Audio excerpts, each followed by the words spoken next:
Hello, my friends.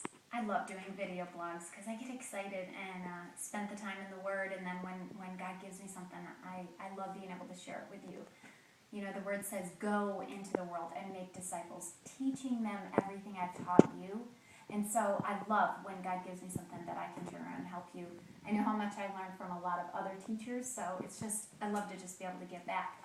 So this morning I'm in the book of Mark, and I'm reading through, and something struck me, and I thought, it was like this one little line that I'm like, I know I've heard that somewhere else in the Word. And I wanted to read it to you right now. It is actually King Herod talking to his wife, Herodias. And let me give you a little background. John the Baptist at the time had spoken to King Herod. And he was, let's say, giving him some godly counsel that maybe King Herod really didn't want to hear. He said to him, you know, you really shouldn't be married to Herodias because it's your brother's wife, and it's not really a lawful marriage.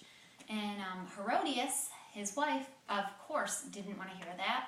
She was loving the royalty. She was loving the jewels and being, you know, married to the king. Who wouldn't like that?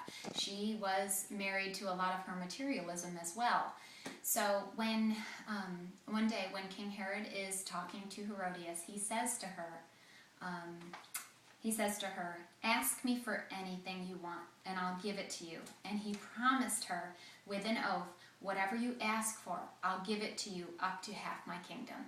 Well, I'd love to tell you that she asked for world peace, or she asked for, you know, no child to ever suffer again, or any of that. But what she asked for is John the Baptist's head on a platter. That's what she asked for.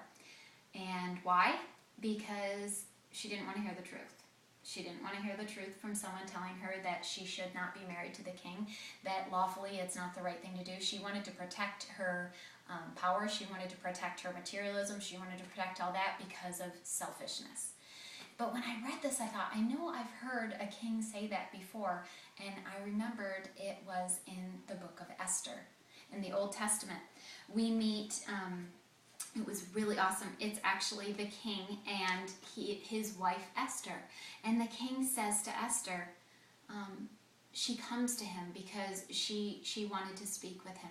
And she was actually putting herself out there in a rather dangerous matter, because usually the queen had to be asked to be presented to the king. She couldn't just go to him even though it was her husband. She had to be asked to come in. But she knew she had a mission. She knew she needed to do something really important, so she went to the king. And it was a good thing because he welcomed her in. He said, what is it, Queen Esther? What is your request? Even up to half the kingdom it will be given to you. I knew I'd heard it somewhere. She said, if it pleases the king, replied Esther, let the king come together with Haman. Come today to a banquet I've prepared for him. So she wants the king and this man Haman to come to a banquet because she really wants to present to him her request. And she takes time to pray. She takes time to make sure she has all of her thoughts together, because she knows that her request is a very important one. He's offering her half of the kingdom, but she really doesn't care about the kingdom. And that's really a beautiful thing. When they come to the banquet, this is what she says. He says to her again, even up to half my kingdom, my queen, will it be granted. Then Queen Esther answered, if I found favor with you, O king, and if it pleases your majesty, grant me my life. This is my petition, and spare my people. What she requests is that all of the evil that Haman is plotting against the Jewish people be stopped. She says, you know, please save my people. She goes and she presents herself to the king, and he finds out that she is Jewish at that point. She puts herself out in kind of a dangerous situation, but she knows that she needs to do it to protect others. She needs to do it for the Jewish people. And so we see two very different queens here. We see a queen that cares about herself, cares about her own desires, cares about her own materialism, her own greed, cares about herself, and that's Herodias. We see her. And then we see Queen Esther. We see a queen that cares more about others than herself, that she actually says in the book of Esther, if I perish, I perish.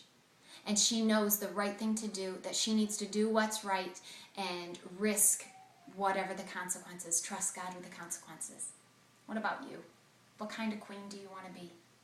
Do you want to be that person that stands up for others and puts yourself out there and says, this is a little risky, taking some godly risks and trusting God with the consequences? Do you want to be like Esther?